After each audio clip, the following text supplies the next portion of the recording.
Hey guys, what's up? Welcome back for another video. I am Starco, and in this video we will be doing a small guide slash review about Tier 2 Crystal. Crystal is actually the sister of Medusa. In Marvel Future Fight, she is a Blast character. And if I had to give her a note on 10, I will give her a 6.5. She is above average, but her sole purpose in this game is pretty much going to be clearing wall boss. I still don't know if Thanos Infinity is a doable target. I will be testing it during the next Thanos Infinity day. And clearing a floor in Shadowland. She still can hold her ground against a story mode chapter 11, but in chapter 12 she is not strong enough for that. For her survivability, she has a really good survivability, guys. One of her skills give her guard hits, 8 guard hits for 8 seconds. So if you do your stuff properly, basically she's unkillable. But her damage output is quite a little bit lacking. You'll see when we go in the gameplay, when she's facing Thanos, she has okay damage, but you know, not good, really good damage like other characters like Inferno during this that we got this update. So that's pretty much it for that. Now, guys, I will give a small description for every game mode on how she can be useful or not useful. So first, like I just said, in story mode, she can easily clear the first chapter. She can work her way through chapter 11. It's a little bit hard by the end, but it's still possible. Chapter 12, we forget that she get destroyed. For timeline battle and battle world, she is not a really good character because most characters now have immune damage and stuff like that, and she cannot pierce that. So, and her damage is really not that great already. So that make her pretty bad for timeline. For wall boss, like I said earlier, she can clear all the wall boss except, or maybe not, or maybe, I still don't know, Thanos Infinity. Guys, just a little note here, if it is possible for her to kill Thanos Infinity, I will have a video on that as soon as I can do it. Next, wall boss invasion and co-op. She is above average for that to win the. I won't put that she can win the damage race against good character, but against some characters she can. For alliance battle on normal mode, she can clear the alliance battle normal where she meets a requirement. For alliance battle extreme, she is totally useless. I tried her on no restriction day with She-Hulk leadership and tier 2 werewolf, and I could barely get to 50k out of it. So it's really bad. And for Shadowland, guys, although I didn't test her there yet, I do believe that she can clear any floor in Shadowland where she meets the requirement. I'll do further testing in Shadowland in my next Shadowland run, and will make a video about this one too, guys. So before sorry, I was forgetting one, guys. We have Villain Siege. For Villain Siege, she can clear armored within a minute, which is good enough for any tier 2 character. So guys, before we move to look at her build, skills, ISO, stats, we will move to some gameplay. And after the gameplay, we will go through all our stuff.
Okay guys, I hope you enjoyed the gameplay.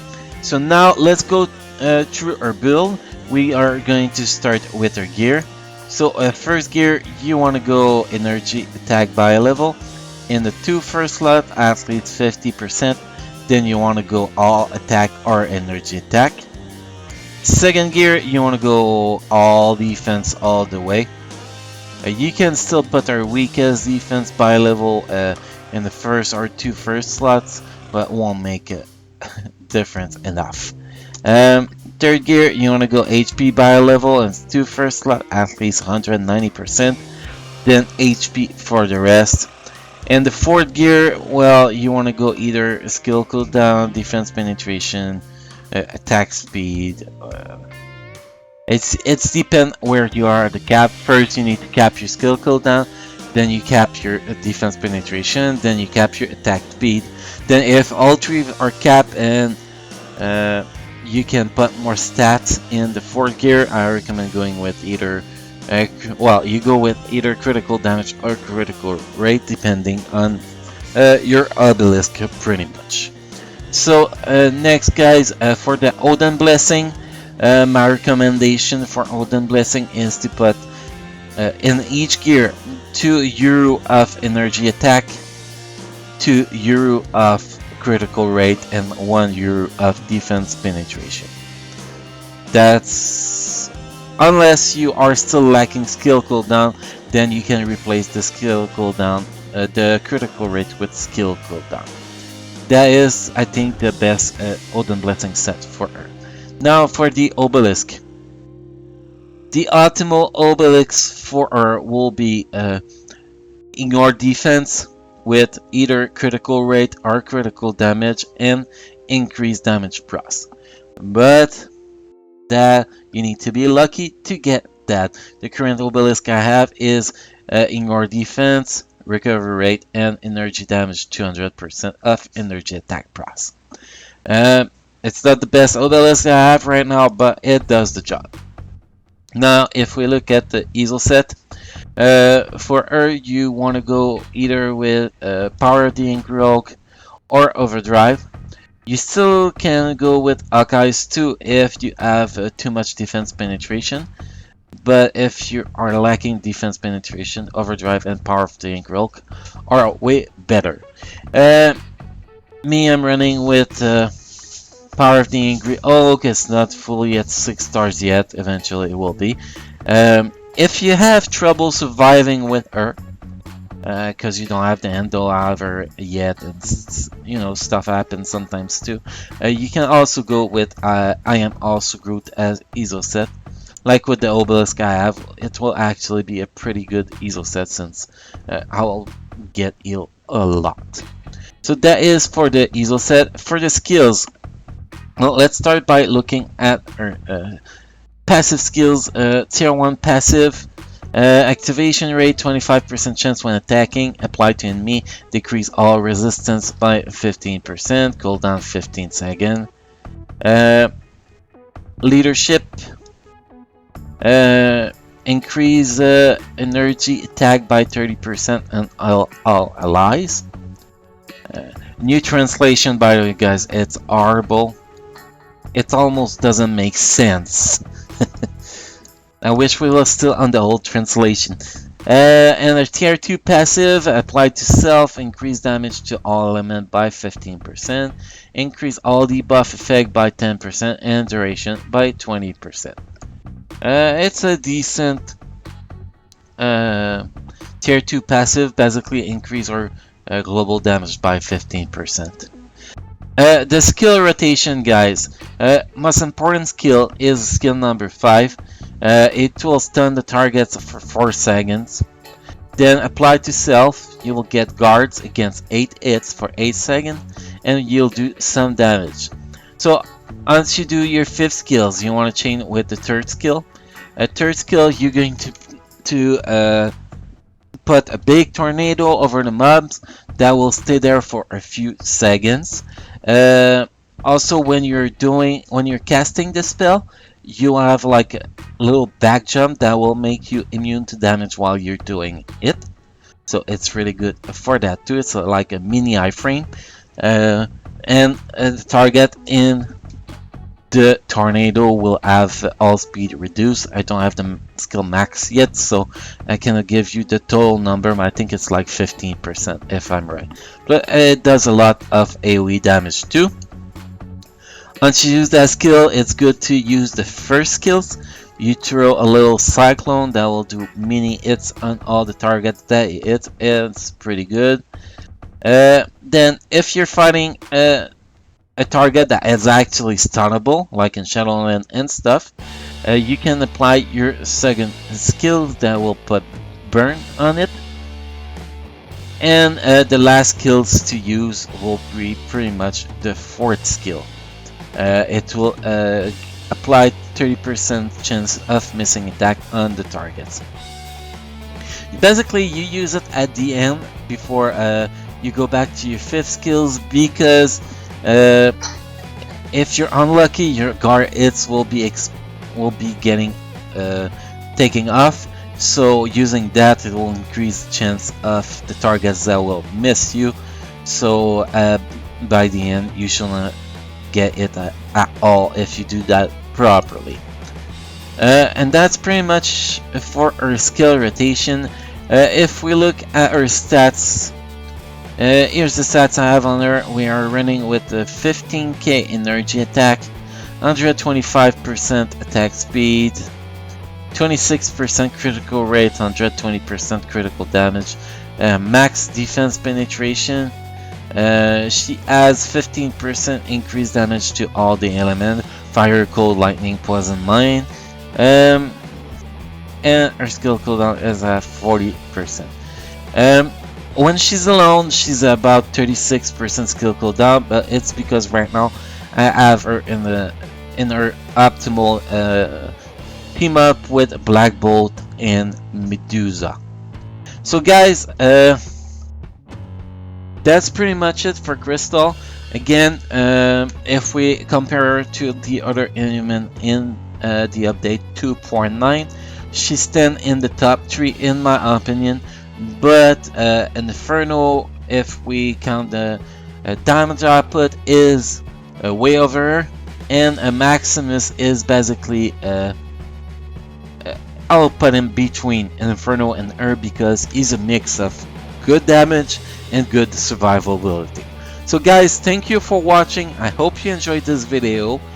Feel free to subscribe and like this video and come back for more video, guys.